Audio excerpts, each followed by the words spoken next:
Hello मेरे प्यारे बच्चों, स्वागत है आपका अपने YouTube channel BDN chemistry point में। मैं हूं राज यादव और इससे पहली वाली वीडियो में हम लोग राल्ट नियम पर डिस्कस कर चुके हैं। यानी कि राल्ट नियम का फर्स्ट केस हम लोग देख चुके हैं। उससे रिलेटेड डेरिवेशन जो था वो भी आपने देखा था कि उस डेरिवेशन को हम लोग कैसे कैलकुलेट करते हैं। ठीक है, और आज हम राल्ट नियम का जो राल्ट का पहला केस था उससे रिलेटेड जो कुछ फॉर्मूले निकल के आए थे उन फार्मूलों का ग्राफिकल रिप्रेजेंटेशन करेंगे, यानी कि ग्राफिक प्रदर्शन करेंगे। देखिए कैसे करते हैं हम लोग ग्राफिक प्रदर्शन। तो सबसे पहले हम लोग देखते हैं कि आखिर हमारा फॉर्मूला निकल के कौन आया था। ठीक है, तो देखिए हमारे पास जो फॉर्मूला निकल के आया था वो निकल के आया था बेटा कि P टोटल इक्वल टू, आपके पास निकल के आया था बेटा, यानी कि P B naught plus P A naught minus P B naught into X A. ये हमारे पास फाइनल फार्मूला निकल के आया था। जरा देख लेते हैं कैसे निकल के आया था। 1 मिनट में आपको मैं ये फार्मूला दिखा देता हूँ कैसे निकला था, ये फार्मूला कैसे आया था। बहुत थोड़ा समय लगेगा। मैंने कहा था कि कोई भी सॉल्यूशन बनाया था उस सॉल्यूशन के अंदर विलेय और विलायक दोनों ही वाष्पशील थे। तो पहले विलयन के लिए जो प्रेशर आया था वो आया था बेटा, यानी कि पी ए समानुपाती आया था एक्स ए के, अर्थात हम समानुपाती हटा देंगे तो आ जाएगा P A equal to P A naught X A. ठीक है, दूसरा हमारा था यहाँ पर पी बी समानुपाती एक्स बी, इसके लिए आ गया था बेटा P B equal to P B naught into X B. ठीक है, और पी टोटल इक्वल टू होता है बेटे P A plus P B, अर्थात ए के द्वारा लगाया गया वाष्प दाब और बी के द्वारा लगाया गया वाष्प। जब विलयन बनाएंगे तो हम दो पदार्थों को मिलाएंगे। एक पदार्थ आपके पास ए होगा जो कि वो भी वाष्पशील होगा, और दूसरा पदार्थ आपका बी होगा वो भी वाष्पशील होगा। ठीक है, तो वाष्पशील पदार्थ ए और वाष्पशील पदार्थ बी को मिलाते हैं तो ए के द्वारा जो प्रेशर लगता है उसको हम पी ए कहते हैं, बी के द्वारा जो प्रेशर लगता है उसको हम पी बी कहते हैं, और टोटल प्रेशर जब मिलाएंगे निकालेंगे तो P A plus P B हो जाएगा। इसकी वैल्यू उठा के रख दो। पी ए की वैल्यू कितनी है? P A naught into X A. तो पी टोटल इक्वल टू आ जाएगा P A naught X A plus P B की वैल्यू आ जाएगी P B naught into X B. ठीक है, एक बात हम और जानते हैं, क्या जानते हैं कि X A plus X B equal to होता है 1, तो एक्स बी इक्वल टू हो जाएगा 1 माइनस एक्स ए। ये वैल्यू उठा के एक्स बी की जगह रख देते हैं। तो देखिए बेटे हमारे पास क्या आएगा, यानी पी टोटल इक्वल टू आ जाएगा बेटा P A naught X A और plus P B naught 1 minus X A. ठीक है, मल्टीप्लाई अंदर हो जाएगी इसकी, तो बराबर आ जाएगा P A naught X A plus P B naught minus P B naught X A. इस पी बी नॉट को आगे ले लेंगे, यानी कि P B naught plus P A naught X A और minus P B naught X A. ठीक है, अब हम एक्स ए को कॉमन ले सकते हैं, तो P B naught plus X A और P A minus P B यानी नॉट। ये हमारे पास P टोटल का फॉर्मूला आया था जो कि हमारे पास ये है। तो इसको हमें क्या करना है, ग्राफ पे प्रदर्शित करना है कि कैसे ग्राफ पर इसको प्रदर्शित किया जाता है। ठीक है, ध्यान दें, इसको हम क्या कर सकते हैं, इस समय हम जो लेके चले हैं वो लेके चले हैं कि P A is greater than P B. हम पी ए की वैल्यू पी बी से बड़ी लेके चले हैं, और अगर आपके पास पी बी की वैल्यू पी ए की वैल्यू से बड़ी आ जाएगी तो यहाँ पर जो आपने मान एक्स बी का निकाला है इसकी जगह पे एक्स ए का मान निकाल करके हम वहाँ रख देंगे। ठीक है, चलिए हम ग्राफिकल रिप्रेजेंटेशन देखते हैं, और रिप्रेजेंटेशन देखने के लिए पहले हम इक्वेशन लिखेंगे उसके बाद रिप्रेजेंटेशन देखेंगे। ठीक है, तो देखिए बेटे यहाँ पर हमारे पास ये 3 इक्वेशन है जिनको ग्राफ पे प्रदर्शित करना है। जरा देखिए बेटे यहाँ पर हमारे पास 3 इक्वेशन मिलेंगी जिन्हें ग्राफ पर प्रदर्शित करना है। पहली इक्वेशन मिलेगी, क्या मिलेगी बेटे, यानी कि P A equal to P A naught X A, equation number first. P B equal to P B naught into X B, equation number second. और ये रही आपकी इक्वेशन नंबर थर्ड। ठीक है, तो ये तीन इक्वेशन है और तीन इक्वेशन के लिए पहले हम लोग अलग अलग तीनों ग्राफ को बनाते हैं और उसके बाद इन तीनों ग्राफ को एक में बना करके दिखाएंगे जैसे कि आपके बुक में बना होता है। ठीक है, तो देखिए सबसे पहला ग्राफ यानी कि पहली इक्वेशन के लिए कौन सी पहली इक्वेशन है, P A equal to P A naught X A की तुलना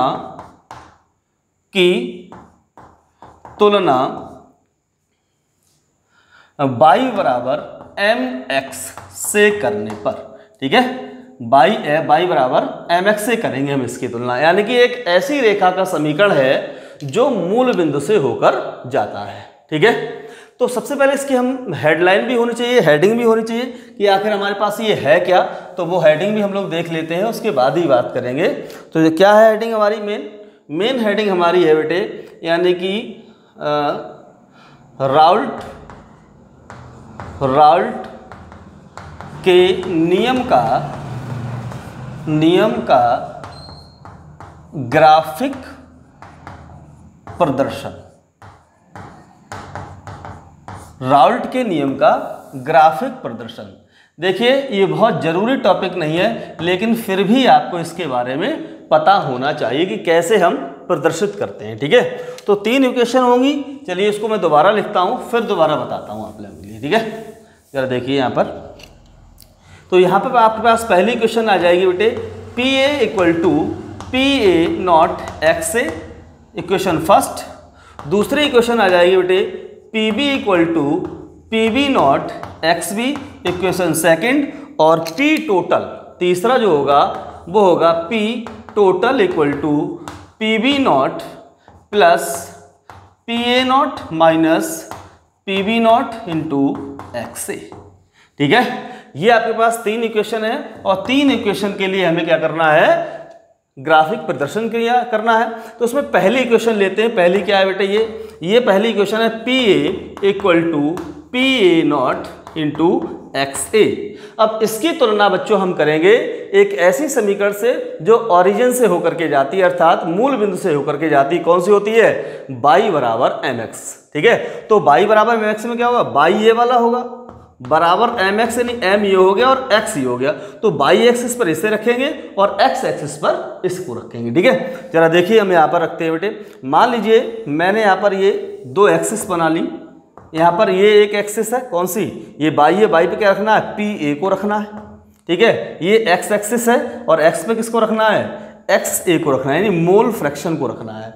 और इस वाले पार्टिकुलर बिंदु पर एक्स ए की वैल्यू होगी 0। क्यों होगी 0, क्योंकि अगर हम बेटे इसको दो तरीके से रख सकते हैं। यहाँ देखिए बेटे, इसके दो मान रख सकते हैं। अगर मैं एक्स ए बराबर 0 रखूंगा तो देखो क्या आ जाएगा बेटे, यहाँ पर एक्स ए बराबर 0 रखूंगा तो पी ए की वैल्यू कितनी आ जाएगी, पी ए बराबर 0 आ जाएगा, अर्थात पी ए की वैल्यू क्या होगी, यहाँ पर 0 होगी।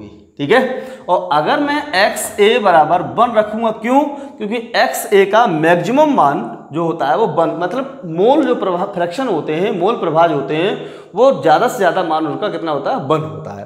तो मैं एक्स ए बराबर 1 रखूंगा तो क्या आ जाएगा बेटे, यानी यहाँ आ जाएगा P A equal to P A naught. ठीक है, तो देखिए बेटे मैं एक्स ए बराबर 0 यहाँ ले लिया मैंने यहाँ पर, और एक मैंने बिंदु ये ले लिया, यहाँ पर एक्स ए की वैल्यू कितनी है, 1 है। ठीक है, तो देखिए मैंने फर्स्ट केस लिया, एक्स ए बराबर 0 तो पी ए बराबर 0 हो गया। ठीक है, पी ए की पहला बिंदु हमें मिल गया यहाँ पर ये, और अगर मैं एक्स ए बराबर 1 रखता हूँ ये, तो पी ए की वैल्यू पी ए नॉट के बराबर है, पी ए की वैल्यू पी ए नॉट के बराबर है, अर्थात पी ए नॉट इस वाले पॉइंट पर कहीं भी एक बिंदु होगा। मान लीजिए मैंने उस बिंदु को यहाँ कर लिया है। ठीक है, तो अब दो बिंदु मिल गए तो इसको हम आपस में मिला सकते हैं, अर्थात ये आपके पास पहली वाली समीकरण के लिए ग्राफिक प्रदर्शन हो गया। ठीक है, अब मैं इक्वेशन नंबर सेकंड देखता हूं। इक्वेशन नंबर सेकंड यही बना देता हूं मैं आपको, जरा देखिए यहां। अब देखो यहां पर, अब दूसरी वाली भी इक्वेशन कैसी है, ऐसी ही है, इसकी भी तुलना हम कर सकते हैं बाई बराबर एम एक्स प्लस सी से। जरा देखो यहाँ पर हमारे पास आ रहा है P B equal to P B naught into X B, तो बाई बराबर एम एक्स प्लस सी, ठीक है, एम एक्स, सॉरी बाई बराबर एम एक्स, यानी ऐसी रेखा जो मूल बिंदु से होकर जाती है, तो बाई आपके पास ये हो जाएगा। जरा देखो यहाँ, और अगर मैं इस वाले ग्राफ को थोड़ा सा अलग तरीके से बनाता हूँ तो आप देख लीजिए, आपको थोड़ा सा कम टेंशन लेनी पड़ेगी। मैंने क्या किया, इस ग्राफ को थोड़ा सा, जो मैंने एक्सेस थी उसको उल्टा कर दिया इसके, है ना, दोनों एक जैसे हो जाते हैं, इसलिए इनको समझने के लिए मैंने दोनों को क्या कर दिया, उल्टा कर दिया। अब मैं यहाँ क्या कर रहा हूँ, यहाँ ले रहा हूँ पी बी, ठीक है, ये जो बाई एक्सिस है इस बाई एक्सिस पर पी बी ले रहा हूँ, और ये एक्स एक्सिस पर एक्स बी ले रहा हूँ। तो यहाँ पर एक्स बी की जो वैल्यू होगी वो कितनी होगी, 0 होगी, क्योंकि ये मूल बिंदु है यहाँ पर। अब एक्स बी की वैल्यू भी कितनी होगी, मैक्सिमम एक्स बी की वैल्यू 1 हो सकती है, एक्स बी की वैल्यू 1 हो सकती है आपकी मैक्सिमम। अब क्या हुआ बेटे, अब मैं क्या करूंगा, इसके दो तरीके से मान रख सकता हूं उसी की तरह, यानी अगर मैं यहां पर एक्स बी बराबर 0 रखूंगा तो क्या आ जाएगा बेटे, यानी पी बी बराबर 0 आ जाएगा। और अगर मैं एक्स बी की वैल्यू 1 रखूंगा तो P B equal to P B naught के बराबर आ जाएगी, ठीक है। और पी अगर 1 रखूंगा तो 1 वाला पॉइंट कहाँ, यहाँ पर है। अब इस वाले पॉइंट पर पी बी नॉट कहीं पर होगा, उसको मान लीजिए मैंने यहाँ मान लिया, इसको आपस में मिला दीजिए, ये आपके पास ग्राफ हो जाएगा दूसरी वाली इक्वेशन के लिए, ठीक है। अब मैं बात करता हूं इक्वेशन नंबर 3 की, इक्वेशन नंबर 3, जरा देखिए यहां पर इक्वेशन 3, कौन सी 3rd इक्वेशन है, 3rd इक्वेशन है बेटे आपके पास पी टोटल, और पी टोटल बराबर है P B naught plus P A naught minus P B naught into X A, ठीक है। और इसकी तुलना करेंगे हम लोग एक ऐसी रेखा की समीकरण से जो सी बिंदु पर अंतःखंड काटती है, यानी किसी बिंदु पर अंतःखंड काटती है, यानी इंटरसेक्शन काटती है। तो हम तुलना करते हैं इसकी, बाई बराबर एम एक्स, सॉरी ये आपके पास सी हो जाएगा, और प्लस ये एम हो जाएगा, और ये एक्स हो जाएगा। तो बाई बराबर एम एक्स प्लस सी, यानी एक ऐसी रेखा का समीकरण है जो सी बिंदु पर इंटरसेक्शन काटती है, ठीक है। ये आप हाई स्कूल में भी आप पढ़ चुके होंगे, रेखा वाले चैप्टर में बाई बाई प्रवणता वगैरह निकालनी होती है, उसी से रिलेशन है इसका, ठीक है। तो बाई बराबर एम एक्स प्लस सी, तो देखिए बेटे हम क्या करते हैं, इसका ग्राफ खींचेंगे उसी की तरह। चलिए ये रहा आपका ग्राफ, ठीक है। अब मैं क्या करता हूँ, यहाँ देख लेता हूँ थोड़ा मुझे इसे मिटाना पड़ेगा, ये थोड़ा सा मिटाना पड़ेगा, इसको समझ लेना आप लोग, ठीक है। इस वीडियो को थोड़ा सा रोक करके आप देख भी सकते हैं पीछे बैक करके कि क्या था यहाँ पर। चलिए यहाँ देखिए, मैं यहाँ पर क्या कर रहा हूँ, इसके ये देखिए, मैं कुछ ग्राफ को थोड़ा सा इस तरीके से खींचना चाहता हूँ, जरा देखिए यहाँ पर, ठीक है। यहाँ देखिए, अब देखो यहाँ पर क्या करना है, मुझे करना ये है कि मैं एक बार एक्स ए की वैल्यू क्या करूँगा, 0 रखूँगा। भाई वही दो कंडीशन लगानी पड़ेंगी हमें। एक्स ए की वैल्यू अगर मैं 0 रखूंगा, एक्स ए का मान अगर मैं 0 रखूंगा बेटे, एक्स ए बराबर 0 रखूंगा तो ये पूरी वैल्यू 0 हो जाएगी। जब पूरी वैल्यू 0 हो जाएगी तो पीटी की वैल्यू किसके बराबर हो जाएगी, यहाँ पर एक्स यानी पी बी नॉट के बराबर हो जाएगी। मान लीजिए यहाँ पर आप देखो क्या है, बाई एक्सिस पर ये आपके पास पी टोटल आ गया यहाँ पर, ठीक है, और एक्स एक्सिस पर क्या है, ये आपके पास मोल फ्रैक्शन आ गया, यानी एक्स ए की वैल्यू आ गई। और एक्स ए की वैल्यू कितनी होती है, मैक्सिमम तो कितनी होती है, 1 होती है, तो एक्स ए बराबर मैक्सिमम 1 हो गया, यहाँ पर मैक्सिमम वैल्यू 1, और एक्स ए की वैल्यू यहाँ पर कितनी हो जाएगी, 0 हो जाएगी। जब हम एक्स ए बराबर 0 रखेंगे तो आपके पास जो वैल्यू पी टोटल की आएगी वो कितनी आ जाएगी, पी बी नॉट के बराबर आ जाएगी। और P B naught P total वाली एक्सिस पर कोई एक बिंदु होगा, वो मान लीजिए मैंने आपके पास यहाँ पर है, ये पी बी नॉट, ये पी बी नॉट एक पॉइंट मैंने यहाँ पर ले लिया आपका, ठीक है। दिख रहा होगा, नहीं दिख रहा तो थोड़ा जूम करके देख लें आप लोग इसे, ठीक है। तो ये मैंने आपके पास पी बी नॉट ले लिया, यहाँ पर ये मैंने एक बिंदु ले लिया, कौन सा, पी बी नॉट। क्यों ले रहा हूँ, क्योंकि ये पूरा मान कितना हो जाएगा, 0 हो जाएगा, क्योंकि एक्स से बराबर 0 रख रहा हूँ मैं यहाँ पर, तो पी बी नॉट हो जाएगा। ये बिंदु आपके पास यहाँ आ गया, पी टोटल का मान पी बी नॉट, तो ये वाला पॉइंट पी बी नॉट का हो गया, ठीक है। अब मैं यहाँ पर क्या करूँगा बेटे कि एक्स ए इक्वल टू 1 रखूँगा, और एक्स ए 1 मतलब एक्स ए बराबर 1 पर यानी जहां पर XA की वैल्यू 1 होगी वहां पर P टोटल कितना होगा, जरा देखिए यहां पर अगर मैं यहां 1 रखता हूं तो कितना हो जाएगा बेटा, PB0 प्लस PBA और माइनस PB0 से PB0 कैंसिल हो, PBA के बराबर हो जाएगा। और PBA x बराबर 1 वाले बिंदु पर कहीं पर एक बिंदु होगा, वो मान लीजिए मैंने यहां पर ये आ गया, यानी PA0, ठीक है। तो PA0 यानी P टोटल बराबर PA0। तो पहला बिंदु ये हो गया, दूसरा बिंदु ये हो गया, इन दोनों बिंदुओं को आपस में मिला दीजिए, ये आपके पास P टोटल का ग्राफ हो जाएगा। अब हम क्या करते हैं, इन तीनों ग्राफ को एक में मिला करके देखते हैं, कैसे मिलाएंगे जरा देखते हैं हम लोग यहां पर।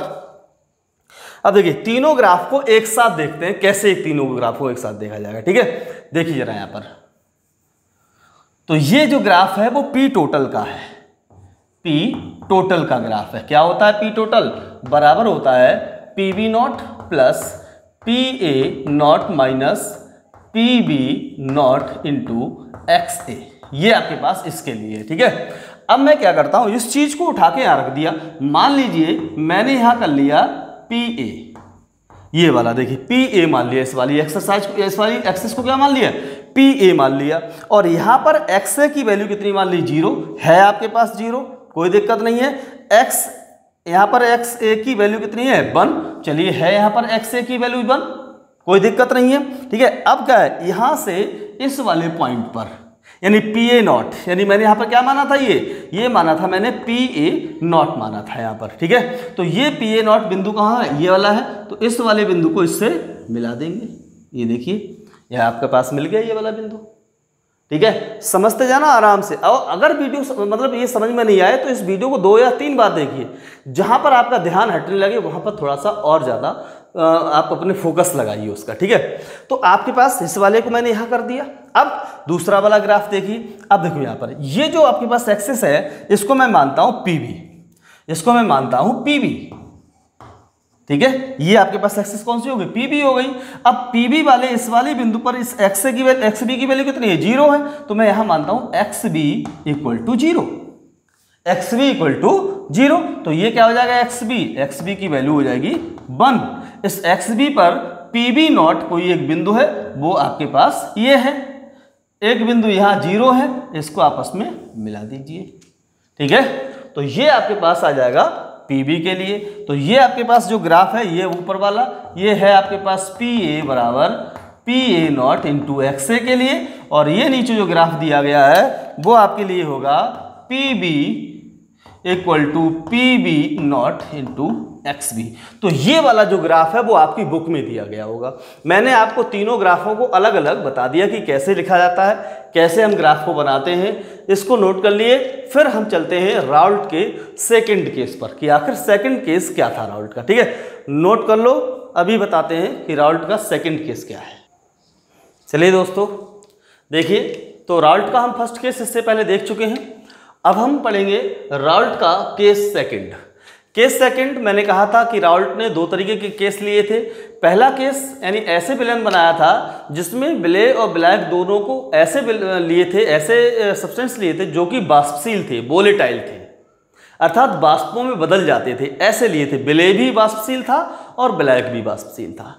और उन्होंने जो केस नंबर सेकंड लिया वो केस नंबर सेकंड ऐसा था जिसमें विले तो अवाष्पशील है, अर्थात इसकी वाष्पें नहीं बनेंगी, और जो ब्लैक है वो वाष्पशील है, अर्थात इसकी वाष्पें बनेंगी, ठीक है। तब आपका विलेन बनाया गया है। इस विलेन के वाष्प दाब पर क्या प्रभाव पड़ता है, इसकी स्टडी राउल्ट ने अपने केस सेकंड में की है, ठीक है। देखते हैं, समझते हैं और इससे रिलेटेड डेरिवेशन को देखते हैं। जरा देखिए यहां पर, मान लीजिए आपके पास एक कंटेनर है, ठीक है, एक कंटेनर है, और इस कंटेनर के अंदर आपने कोई लिक्विड ले रखा है, ठीक है, कोई लिक्विड ले रखा है जो कि वाष्पशील है, ठीक है। क्या है बेटे, वाष्पशील। इसको ऊपर से क्लोज कर दिया, बंद कर दिया है, ये लिक्विड वाष्पशील है। तो इसकी सरफेस पर केवल और केवल इसी लिक्विड, यानी लिक्विड मान लो आपने ले लिया A, इस A के ही मॉलिक्यूल होंगे इसकी सरफेस पर। चूंकि वाष्पशील है तो ये लिक्विड फॉर्म में भी होगा और वेपर फॉर्म में भी होगी, इसकी कुछ वाष्पें भी होंगी इस बर्तन के अंदर, इसमें लिक्विड भी होगा इसका और इसकी कुछ वाष्पें भी होंगी। ये वाष्पें मैंने आपकी ऊपर बना दी। इन वाष्पों के द्वारा कुछ ना कुछ प्रेशर, इसकी जो सरफेस है इस सरफेस पर कुछ ना कुछ प्रेशर अप्लाई हो रहा होगा। इस प्रेशर को अगर मैं मानता हूं PA0, क्या मानता हूं यहां पर PA0 मानता हूं। अब राउल्ट ने क्या किया, राउल्ट ने इसके अंदर एक सब्सटेंस मिला दिया, एक पदार्थ मिला दिया, एक यौगिक मिला दिया B। क्या मिला दिया यहां पर, एक यौगिक B मिला दिया यहां पर, ठीक है। और B मिलाने के बाद इन्होंने सॉल्यूशन तैयार किया, एक विलयन बना लिया यहां पर। अब विलयन में क्या हुआ, विलयन में हुआ बेटे ये कि जो आपके पास ऊपर वाली जो लेयर थी, इस ऊपर वाली लेयर पर केवल A के मॉलिक्यूल नहीं बचे, इस लेयर पर B के मॉलिक्यूल भी प्रेजेंट थे यहाँ पर। क्योंकि दो पदार्थ है, यहाँ पर अकेला पदार्थ था तो अकेले ही मॉलिक्यूल है, यहाँ पर दो पदार्थ मिला दिए गए तो दो के मॉलिक्यूल इस सरफेस पर होंगे, ठीक है। मैं इसको थोड़ा सा डिफ्रेंशिएट कर दे रहा हूँ, अलग कर दे रहा हूँ, जरा देखिए यहाँ पर, यानी इसको थोड़ा सा मैं यहाँ डिफ्रेंशिएट कर दिया दूसरे मॉलिक्यूल के लिए, ठीक है। ये देखिए यहाँ पर मैंने यहाँ इसको डिफ्रेंशिएट कर दिया कि अलग अलग मॉलिक्यूल इसके हैं, ठीक है। तो यहाँ पर क्या होगा, जब यहाँ पर बेटे एक जो B है वो नॉन वोलेटाइल है, यानी ये वाष्पित नहीं होता है, अवाष्पशील है, ये अवाष्पशील है, केवल ये आपके पास वाष्पशील मिलेगा। ये जो आपके पास A है वो वाष्पशील मिलेगा, अर्थात रेड वाले ये जो दिखाई दे रहे हैं, मैं ये कह रहा हूं ये आपके पास B के मॉलिक्यूल है और ये जो है आपके पास A के मॉलिक्यूल है। तो जो वेपर्स बनेंगी वो केवल एक ही बनेगी, जो एक ही वेपर बनेगी उनकी मात्रा कम हो जाएगी। मात्रा कम क्यों हो जाएगी बेटे, क्योंकि सरफेस पर A के मॉलिक्यूल कम हो गए, B के मॉलिक्यूल चले गए और B के मॉलिक्यूल वेपर में कन्वर्ट नहीं हो रहे हैं, उनकी वाष्पें नहीं बन रही। क्यों, क्योंकि हमने B ऐसा पदार्थ लिया है बच्चे जिसकी वाष्पें बनती ही नहीं है। जैसे चीनी कभी वाष्प अवस्था में नहीं बदलता, नमक कभी वाष्प अवस्था में नहीं बदलता, यूरिया कभी वाष्प अवस्था में नहीं बदलता। तो ऐसे पदार्थ को मिलाकर के अगर हम विलयन बनाते हैं तो आपके पास क्या उस पर प्रभाव पड़ेगा, इसमें रॉल्ट ने बताया इस वाले केस के अंदर, ठीक है। तो हमने जो B लिया है वो कुछ इसी प्रकार का यौगिक है, चीनी हो सकता है, नमक हो सकता है, यूरिया हो सकता है, रेत हो सकता है। तो आपके पास क्या होगी, वेपर्स घट जाएंगी, उसके ऊपर वाष्पें घट जाएंगी। क्यों घट जाएंगी, क्योंकि इसके ऊपर A के मॉलिक्यूल कम हो जाएंगे। जब A के मॉलिक्यूल कम हो जाएंगे तो वेपर कम हो जाएंगी और वेपर कम हो जाएंगी तो वेपर प्रेशर भी कम हो जाएगा। इस वेपर प्रेशर को हम मान लेते हैं बेटे, क्या इसको हम मान लेते हैं P, यहाँ पर PA, यहाँ पर हम इसको मान लेते हैं बेटे PA। PA क्यों माना, क्योंकि हमारे पास A मॉलिक्यूल के द्वारा ही यहाँ पर प्रेशर लग रहा है, इसलिए हम इसको क्या मान लेते हैं बेटे, PA मान लेते हैं, ठीक है। इसको हमने क्या मान लिया, PA। अब इन्होंने देखा कि इसके वेपर प्रेशर में चेंजिंग कितना आया, परिवर्तन कितना आया, अर्थात डेल्टा P। डेल्टा P का मतलब होता है चेंजिंग, यानी क्या परिवर्तन हुआ। तो अब देखिए इन दोनों में से वेपर प्रेशर ज्यादा कौन सा होगा, PA0 ज्यादा होगा। क्यों ज्यादा, क्योंकि वेपर्स ज्यादा है। तो हम क्या करेंगे बेटे, PA0 minus PA, PA0 minus PA। चूंकि आप जानते हैं, मैं भी जानता हूं, आप जानते हैं लेकिन मैं भी जानता हूं क्या होता है, PA बराबर यानी समानुपाती होता है बच्चे PA0 इंटू XA। क्योंकि मैंने बताया था किसी भी वाष्प यानी किसी भी विलयन के वाष्पों का जो वाष्प दाब होता है वो उसके मोल प्रभाज के समानुपाती होता है। तो P का जो वाष्प दाब होगा वो उसके मोल प्रभाज कैसा होगा बेटे, यहाँ पर एक मिनट, यहाँ पर होगा बेटे XA, यानी मोल प्रभाज यानी A के मोल प्रभाज के समानुपाती होगा। अब क्या होगा बेटे, समानुपाती हटा देंगे तो PA बराबर हो जाएगा बेटा PA0 इंटू XA, ठीक है। ये वैल्यू उठा करके हम इसमें रख देंगे फॉर्मूले के अंदर। तो देखिए बेटा P टोटल कितना हो जाएगा बेटा, तो डेल्टा P टोटल नहीं सॉरी चेंज यानी डेल्टा P की वैल्यू कितनी हो जाएगी, delta P equal to PA0 minus PA0 into XA, PA0 into XA। अब देखिए यहाँ पर डेल्टा P इक्वल टू, अब देखो PA0 आपको कॉमन मिल जाएगा, PA0 यहाँ पर हो जाएगा 1 माइनस यहाँ बचा क्या, XA बचा, 1 माइनस XA। चूंकि आप जानते हैं, क्या जानते हैं, चूंकि XA plus XB equal to होता है 1, तो एक्स बी इक्वल टू हो जाएगा 1 माइनस एक्स ए। अब देखो ये आपके पास 1 माइनस एक्स के जगह क्या रख सकते हैं हम, एक्स बी रख सकते हैं। तो देखिए क्या आ जाएगा यहाँ पर, यहाँ आ जाएगा बेटा डेल्टा पी इक्वल टू आपके आ जाएगा P A naught X B, P A naught X B. अब देखिए यहाँ पर P A naught X B, इस चीज़ को हम क्या ले आएंगे, यहाँ ले आएंगे delta P divided by P A not बराबर एक्स बी। ये जो आपके पास फॉर्मूला है यानी इस चीज को हम बोलते हैं वाष्प दाब का आपेक्षिक अवनमन। क्या बोलते हैं बेटा इसको हम लोग, वाष्प दाब का आपेक्षिक अवनमन। तो यहां पर हमारा राउल्ट के दूसरे नियम के अनुसार जो डेफिनेशन बन रही है वो क्या बनेगा कि किसी विलयन के वाष्प दाब का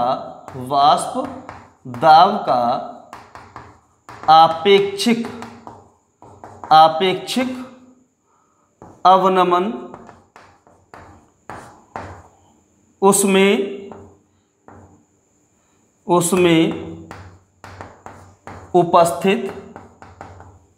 उपस्थित विलेय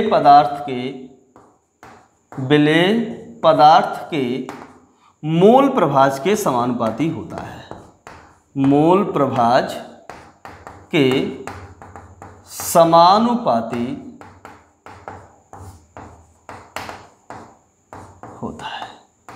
ठीक है, तो राउल्ट के दूसरे केस के अनुसार राउल्ट का जो नियम होता है वो क्या हो जाएगा कि किसी विलयन के वाष्प दाब का आपेक्षिक अवनमन, जो विलयन के वाष्प दाब का जो आपेक्षिक अवनमन है वो क्या है, विलयन में उपस्थित विलेय पदार्थ के मोल प्रभाज के समानुपाती, हम कह सकते हैं बराबर होता है। चलिए बराबर होता है। ठीक है, तो किसी विलयन के यानी राउल्ट के नियम के अनुसार किसी विलयन के वाष्प दाब का आपेक्षिक अवनमन उस विलयन में उपस्थित विलेय के मोल प्रभाज के बराबर होता है। इसे हम बोलते हैं राउल्ट का नियम। ठीक है, तो राउल्ट का सबसे ज्यादा नियम यही लिखा जाता है कि अवाष्पशील विलेय पदार्थ के लिए राउल्ट का नियम लिखिए तो ये आएगा आपके पास। ठीक, समझ में आ रहा होगा, इतना नोट करिए। फिर मैं आगे चलता हूं कि आखिर इसको आगे और कैसे लिखा जा सकता है। चलो मैं इसे यहाँ पर बढ़ा देता हूं इसको।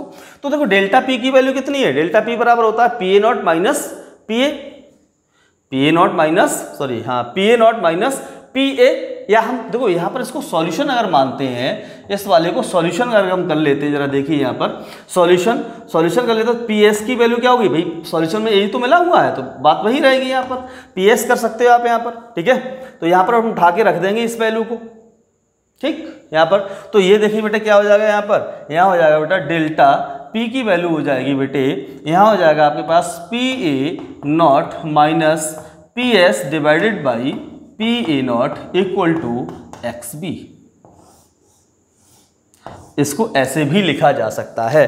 अब ऐसे लिख रहे हो तो एक मिनट और सुनिए, देखिए ये सॉल्यूशन का ही तो प्रेशर है, ये हमने विलयन बना दिया था, बी को मिलाकर के विलयन बना दिया था तो विलयन का ही तो प्रेशर था। लेकिन विलयन का जो प्रेशर था वो केवल ए मॉलिक्यूल द्वारा इस पर प्रेशर लग रहा था, इसलिए हम पी ए भी कह सकते हैं। इसके लिए हम जो पी ए लिया था वो गलत नहीं लिया था, मतलब ये विलयन का प्रेशर है लेकिन ए पार्टिकल द्वारा प्रेशर लग रहा है इसलिए पी ए ले लिया था। यानी पी ए और पी एस दोनों कैसे होंगे, आपस में बराबर होंगे, तो इसलिए पी एस बराबर पी एस समानुपाती भी एक्स ए के बराबर हो जाएगी, एक ही मॉलिक्यूल प्रेशर डाल रहे हैं तो पी एस बराबर हो जाएगा P A naught into X A. ठीक है, ये समझ में आ गया होगा। चलते हैं हम इसके आगे की ओर, जरा देखिए यहाँ पर। अब देखो यहाँ क्या होता है, एक्स बी हो गया है यहाँ पर।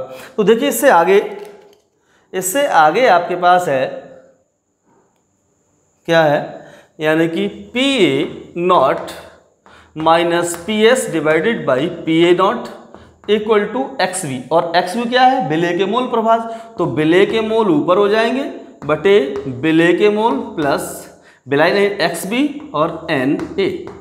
ठीक है, एन ए यानी एन बी और एन ए यानी ए के बी के मोल और ए के मोल। चूंकि आप जानते हैं विलेय की मात्रा बहुत कम है, यानी कि N A is greater than N B, इसलिए नीचे से हम बी को छोड़ देंगे तो आगे और बढ़ जाएगा बेटा P A naught minus P S divided by P A naught equal to अब एन बी बटे एन ए रह गया आपके पास, एन बी बटे एन ए। ठीक है, एन बी बटे एन ए रह गया। अगर इसमें से कोई चीज़ निकालनी हो तो हम ये वाला फार्मूला लगाएंगे, इसमें से कोई चीज़ निकालें तो पूरा वाला फार्मूला। याद रहे अगर ये इस वाले फॉर्मूले को लगा रहे हैं, इसका मतलब इस वाले पार्ट से आपको कोई चीज़ कैलकुलेट करनी है, और अगर आपको इस पार्ट से कोई चीज़ कैलकुलेट करनी है तो ये वाला फॉर्मूला लगाएंगे। ध्यान रहे आप लोगों को, बहुत ध्यान रहे, जब विलेय पदार्थ का अणुभार या विलेय पदार्थ का मात्रा ज्ञात करवाएगा तो ये फार्मूला लगानी है आपको, ठीक है। अगर विलेय या विलायक, विलेय या हम कह सकते विलायक या विलयन का वास्तव निकलवाएगा तो ये वाला फार्मूला लगाना है। ध्यान रखें, बहुत ध्यान रखने वाली बात है, ठीक है। चलिए इससे आगे और देखते हैं और थोड़ा सा क्या सरल हो सकता है ये सूत्र,